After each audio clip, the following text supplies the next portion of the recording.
Comunicação é o estudo dos processos de comunicação dentro das manifestações populares. Então pode ser através de músicas, de dança, de desenhos, da fé religiosa, de cordel. São instrumentos que podem ser orais, gestuais ou através de imagens mesmo, né? Comunicação é a comunicação das classes subalternas, é a expressão cultural das classes populares. Ou seja, a maneira através da qual o povo se utiliza para se expressar publicamente. A focomunicação é uma teoria desenvolvida e introduzida no Brasil por Luiz Beltrão. Ela trata da comunicação ao nível das comunidades populares.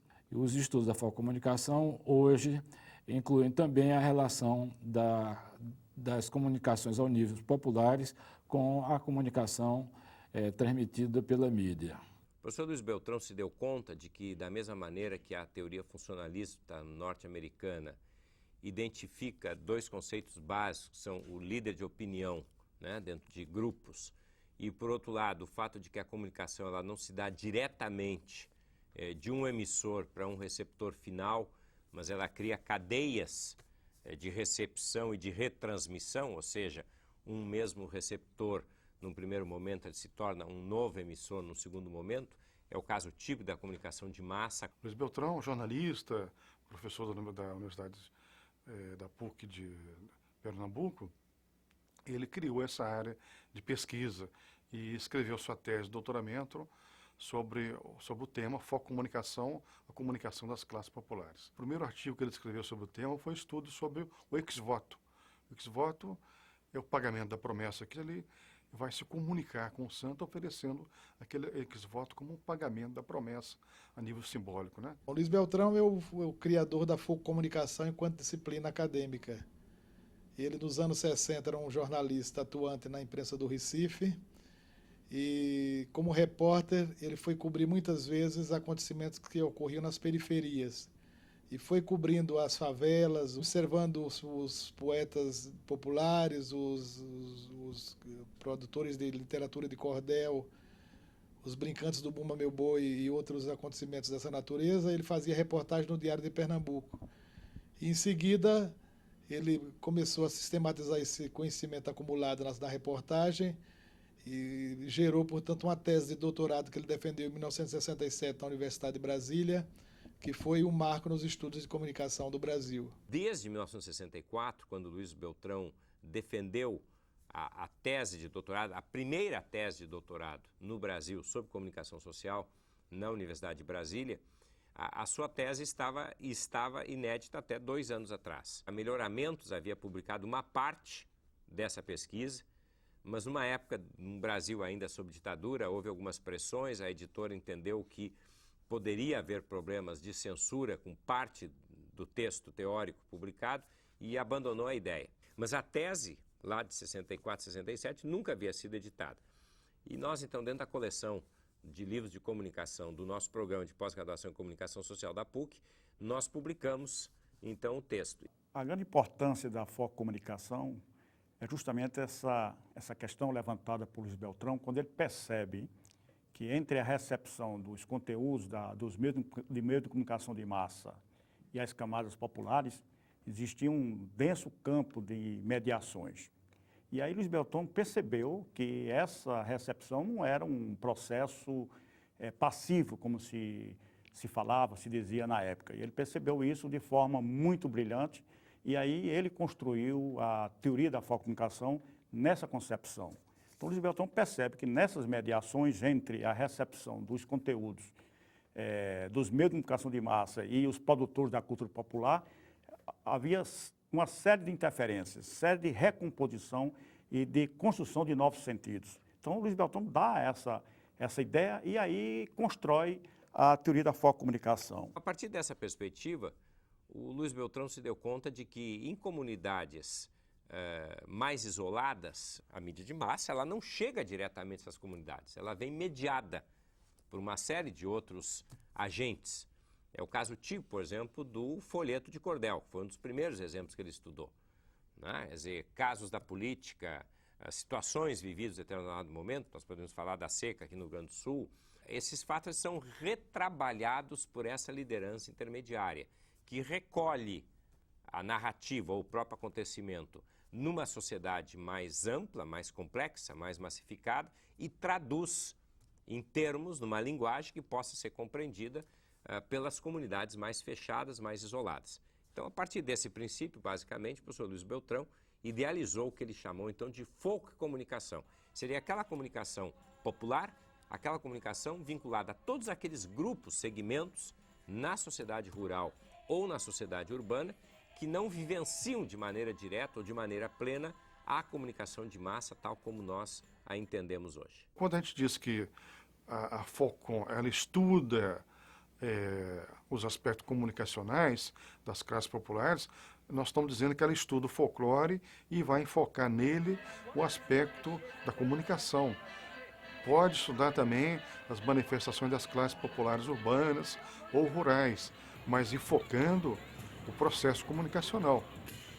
A ênfase que se dá aí não é a parte cultural, mas sim aos processos de comunicação. A foco comunicação é a comunicação através dos processos e das expressões populares. E o folclore é a manifestação em si. Então, enquanto um é o próprio conhecimento, o outro é o processo comunicativo desse conhecimento. Se a folcomunicação estuda onde as comunidades se comunicam e como elas se comunicam, é exatamente no folclore e na cultura que está o nosso objeto de estudos. A folcomunicação não é folclore, né? O folclore é um conceito de comunicação popular tradicional, muito mais amplo, enquanto a folcomunicação se ocupa exclusivamente das manifestações relativas à comunicação ocorrentes no folclore e na relação dessas manifestações tradicionais com os meios de comunicação de massa. Eu diria que o folclore é a matéria-prima da folcomunicação, né? Quer dizer, o folclore é uma ciência que estuda os fatos da cultura popular. A folcomunicação estuda esta cultura popular sob o seu aspecto comunicacional. Quer dizer, eu não quero estudar como é que um elemento folclórico, uma manifestação folclórica evoluiu. Eu quero saber como é que ela se comunicou com a comunidade, como é que ela se transformou no que toca à comunicação. Talvez o principal pesquisador da área seja o professor Roberto Benjamin, que é considerado o discípulo, vamos dizer, principal de Luiz Beltrão. Os seus continuadores na pesquisa, pela ordem direta, é o professor Roberto Benjamin, da Universidade Federal Rural de Pernambuco. Depois temos o Oswaldo Tegueiro, da Universidade Federal da Paraíba. Meu primeiro trabalho na área da folcomunicação foi com os folhetos populares. Meu trabalho se chama Folhetos Populares Intermediários na comunicação. Eu tenho trabalhado com várias outras manifestações da folcomunicação, recentemente também com lendas, com mitos, lendas, a relação, inclusive, dos mitos e das lendas urbanas, inclusive através da relação da circulação das lendas entre a internet e os meios populares. No caso dos ex-votos, eu estou me dedicando mais detidamente ao caso da performance na entrega dos ex-votos, mais do que o ex-voto como um objeto material. Pela teoria da comunicação é que eu cheguei daí à folcomunicação, muito especialmente a partir daquele que foi e é o principal discípulo do professor Luiz Beltrão, que é o professor José Marques de Mello. Eu acompanho a trajetória de Luiz Beltrão, fui aluno dele e venho, digamos, tratando de disseminar a teoria da folcomunicação nas minhas aulas de teoria da comunicação. O pesquisador tem que tomar cuidado para não confundir cultura popular, folclore e folcomunicação, né? Então, é importante que ele entenda bem o que é folclore, bem o que é cultura popular, e aí a folcomunicação que vai abarcar a comunicação nesses processos. Então, tem que tomar cuidado com esses conceitos e tomar cuidado também para não fazer uma pesquisa que seja antropológica e não comunicacional. O pesquisador que vem do campo de folclore né, para apresentar um trabalho na nossa área da folcomunicação, ele tende a fazer a descrição do fato da cultura popular. Nós não estamos preocupados com isso na folcomunicação. Vamos dar um exemplo assim. Se eu ainda tenho hoje um boi, né, um terno de reis, um boi, né, ou de mamão, uma coisa assim. Como é que isso é recebido por parte das comunidades onde esse grupo remanesce? Esta parte comunicacional é que nos interessa na folcomunicação. Em relação à folcomunicação, né, o folclore e a cultura popular, eles são matéria-prima sobre a qual a gente se debruça para estudar. Se eu tomar do ponto de vista do folclore e da cultura popular, né, a folcomunicação é um campo de estudo dentro desse espaço enorme que é o campo do folclore. Quando a gente trabalha com a folcomunicação, a gente tem que utilizar, em parte, métodos qualitativos e as recomendações são as recomendações comuns à pesquisa etnográfica. Mas a metodologia de pesquisa pode também adotar materiais quantitativos por uma iniciativa da Cátedra Unesco. Nós fizemos um trabalho em folcomunicação na área de jornalismo comparado, focalizando a cobertura que a mídia impressa faz do carnaval. Mas podemos também verificar, digamos, produções fílmicas, como, por exemplo, o Alto da Compadecida. Na verdade, é uma peça do teatro erudito produzida por Ariano Suassuna e recodificada em linguagem midiática por Guel Arraes na Rede Globo de televisão. A minissérie Hoje é Dia de Maria.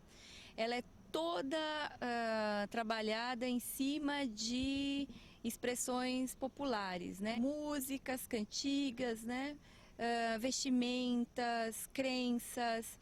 E não só a folcomunicação brasileira, mas a folcomunicação universal. Nessa minissérie, eles trazem elementos de conhecimentos populares, né, de folclore universal. Eles se apropriam disso e transformam essas expressões num produto midiático. Hoje é Dia de Maria, da Rede Globo Televisão, que é realmente um processo de reelaboração foco midiático, que são os produtos da cultura popular trabalhada no sentido do meio televisão, e as estratégicas são estratégicas do que Beltrão percebeu nos anos 60, que hoje está sendo reatualizada, retrabalhada pela mídia, no caso de Hoje é Dia de Maria. Nós vemos na produção, nas produções midiáticas, muitas referências da comunicação folclórica, né, da Folccom,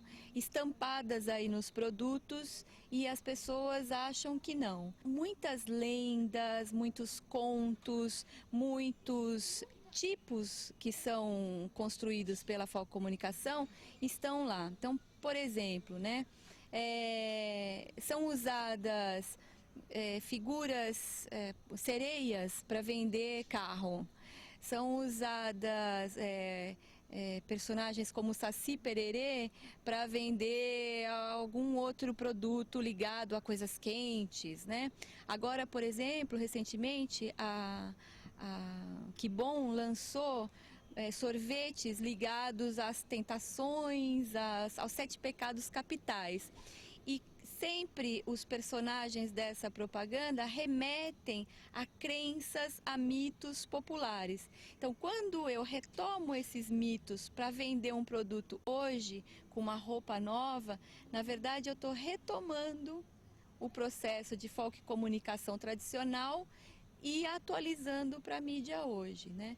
Da mesma forma acontece com o jornalismo. Então, quando eu vou contar uma história, né? Quando eu trabalho com questões ligadas à recuperação da memória, quando eu vou contar a história de um bairro ou notícias que estejam vinculadas a algum fato extraordinário, eu não consigo dar conta daquela matéria, daquele assunto, se eu não tenho esse conhecimento. Há um tempo atrás, saiu na mídia várias matérias sobre o ET de Varginha. E os jornalistas cobriram das mais variadas formas, né? Como o ET apareceu, como era o ET, a descrição do ET. Então, tudo isso, na verdade, foi em cima de um personagem de folk e comunicação urbana. A gente tem que ver que assim, a folk e comunicação não é só coisa antiga. Então é coisa atual, então é o conhecimento popular atual. Então você fazer jornalismo sem conhecer o popular, dificilmente você consegue ir muito além de uma matéria vazia, superficial. Eu diria que os exemplos mais significativos são os exemplos do próprio Sr. Luiz Beltrão, né? O primeiro estudo que eu saiba sobre ex-votos, por exemplo, né, que são aquelas inscrições ou aquelas lembranças que as pessoas publicam em agradecimento a uma graça recebida, por exemplo, sobre inscrições em para-choques de caminhões, os chamados mitos massivos. Aquela história assim, você sai com uma loira muito gostosa, né, no outro dia consta que você foi dopado, né, e você aparece dentro de uma banheira, dentro d'água, com um corte profundo porque te tiraram o fígado, um rim, uma coisa assim. Esse tipo de coisa que se espalha pela internet. A gente não podia ir no banheiro, no mictório, durante o intervalo, porque uma loira, de repente, aparecia, né, e acabava assassinando os rapazes como vingança, porque ela teria sido eventualmente estuprada. Esse é o tipo de fenômeno, digamos assim, que inclusive na sociedade de massa, né, aparece, e que são fenômenos que nós podemos estudar dentro, né, sob a perspectiva da comunicação. Nós temos na publicidade um caso bem mais recente, que é a Natura. A Natura trabalhou com o círculo natalino do Carnaval e transformou em peças publicitárias. E se você pegar isso no Nordeste brasileiro, as festas juninas estão hoje, quer dizer, hoje são produtos foco-midiático. Essa questão da espetacularização das culturas populares pela mídia, né, transforma essa hibridização, esse cruzamento dessas culturas, a cultura da mídia e a cultura popular, em produtos foco-midiáticos. São estratégias utilizadas nesses vários sentidos, ou seja, a focomunicação ela está inserida nos processos multimediáticos do mundo globalizado. Eu acho que a comunicação, o conhecimento da comunicação é necessário ao profissional da comunicação, ao jornalista, ao publicitário, conheça através da comunicação as expressões populares e, portanto, possa produzir alguma coisa mais ao nível do grande público e não apenas das minorias. O profissional de comunicação hoje, inserido nesse contexto da globalização, só vai conseguir se posicionar melhor no mercado se ele entender a localidade. Para eu entender a localidade, eu preciso entender como que essa localidade se comunica, se interage, processa as informações.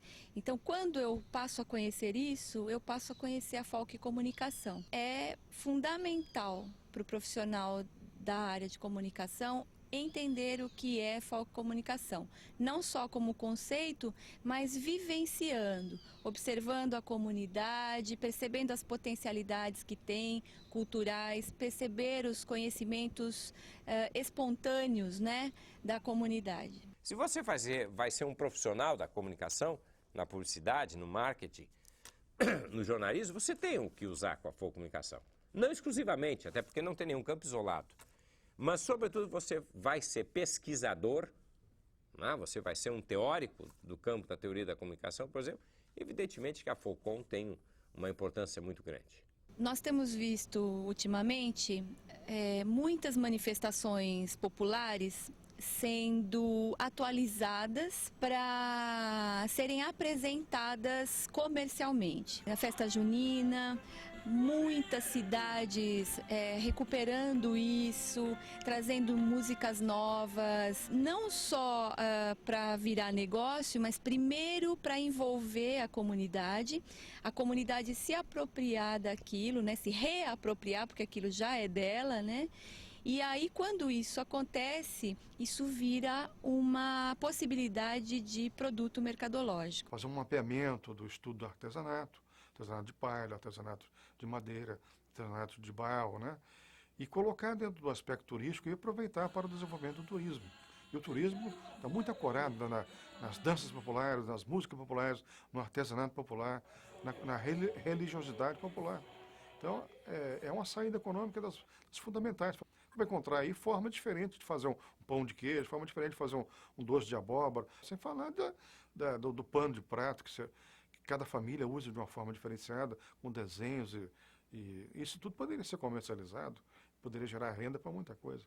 Eu acabei de orientar aqui uma tese de doutorado, aliás, de um aluno que vem da Paraíba, o professor Severino Lucena, né, que fez exatamente um estudo a respeito disso, ou seja, como é que a folk comunicação interfere no mercado publicitário, no mercado de comunicação organizacional, né, no mercado de marketing. O que ele fez? Ele pegou um dos grandes acontecimentos, um dos grandes eventos que o Nordeste apresenta todo ano, que é o chamado o maior São João do mundo de Campina Grande, ou seja, é a festa de São João, do 24 de junho, o envolvimento dos patrocinadores, que vão desde entidades oficiais, digamos assim, como Caixa Econômica Federal, até entidades privadas, como, por exemplo, uma determinada marca de cachaça, ou até de rum, né, por exemplo, tem a ver com a apropriação da imagem de uma tradição popular,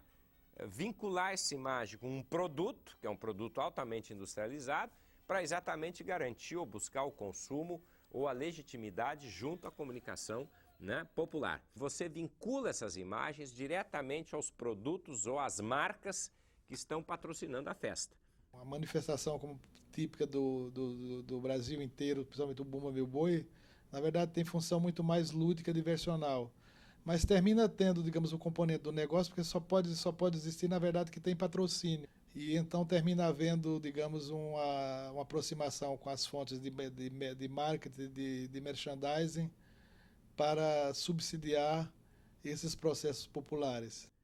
Nós podíamos falar do boi de Parintins, nós podíamos falar aqui do nosso 20 de setembro, né, vinculado à Revolução Farroupilha, mas que gera um conjunto de apelos publicitários. Você dominar bem esse material pode, se você é um publicitário, né, te permitir produzir uma campanha muito bonita. Estudar a comunicação, na verdade, não é só uma questão teórica, né? Ela pode ter uma aplicação prática. A comunicação é uma área que interessa a todas as áreas da área de ciências humanas e também outras, porque é uma área de pesquisa interdisciplinar, onde você pode ter contribuições da política, quer dizer, posso fazer uma análise foco-comunicacional da campanha, por exemplo, do Jânio Quadros, né?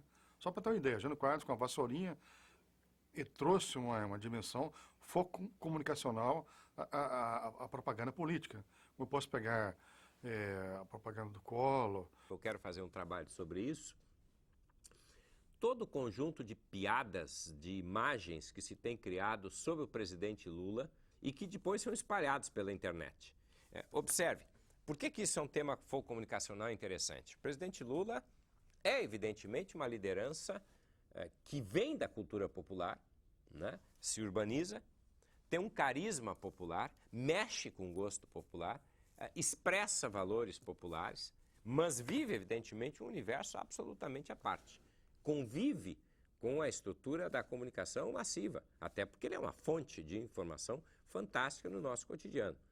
Então se cria uma série de piadas que procuram explorar esse aspecto, né, de um Lula pseudamente analfabeto, incompetente, atrapalhado, e se divulga isso, né, através de um meio massivo extremamente contemporâneo, extremamente de vanguarda, como é o meio da rede internacional de computadores.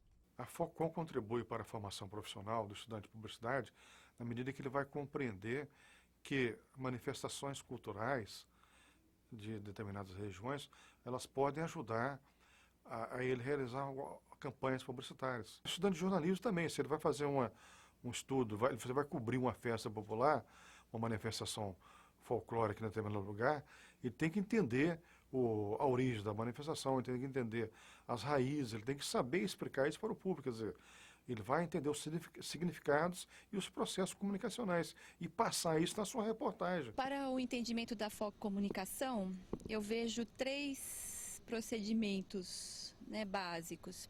Primeiro, que o aluno conheça a história, a sua história, a história da sua comunidade. Não a história oficial, mas a história de seu povo. Suas histórias, seus remédios, seus medicamentos, suas cantigas, os causos, né? As músicas, que fogem dos meios oficiais. Então, entender como que as coisas ocorreram em sua comunidade, em seu povo. Depois, fazer um levantamento conceitual, teórico. O que é comunicação, o que é folclore, o que é cultura popular, e aí poder entender o que é folk comunicação. E, por último, montar um projeto de pesquisa, onde ele possa fazer a relação desse conhecimento empírico, né, em campo, e desse conhecimento acadêmico. Então, através dessa pesquisa, ele vai tomar não só conhecimento do que é folk comunicação, mas tomar conhecimento da própria história da comunicação do seu povo. A própria academia ainda não reconhece a importância, né, ou a validade da folk comunicação. É um dos nossos desafios. Em primeiro lugar, superar o preconceito. Eu acho que os professores de comunicação, eles têm um preconceito muito grande em relação ao povo e à cultura popular. Muitas vezes até em relação também à própria cultura de massas. Eles gostariam, na verdade, de ter uma formação erudita e querem passar essa formação erudita para seus alunos, que é importante. Eu acho que o aluno precisa ter formação erudita, mas, na verdade, o povo brasileiro é um povo que não se beneficia da cultura erudita. E, por isso, muitas vezes, nós encontramos bloqueio nos processos de comunicação, porque falta um conhecimento da vida popular. O povo, na verdade, é mítico para o estudante de comunicação. Alguns pesquisadores já têm a iniciativa de apresentar durante as aulas de teoria da comunicação as teorias ligadas à folk comunicação. O que a gente tem tentado, além dessas iniciativas voluntárias, é conversar com os coordenadores de curso para que na elaboração dos projetos incluam isso. E ele só não acontece de uma maneira mais intensa, até porque existe ainda uma falta de conhecimento da importância da folk comunicação nos estudos da comunicação. E nós já estamos com um grupo de trabalho na Associação Latino-Americana de Investigadores da Comunicação. Essa teoria desenvolvida no Brasil, ela está alcançando os outros países da América Latina e também em relação a Portugal. Esse é o caminho natural da expansão dessa teoria. O pesquisador da folk comunicação não é um folclorista, não é um antropólogo, não é um sociólogo.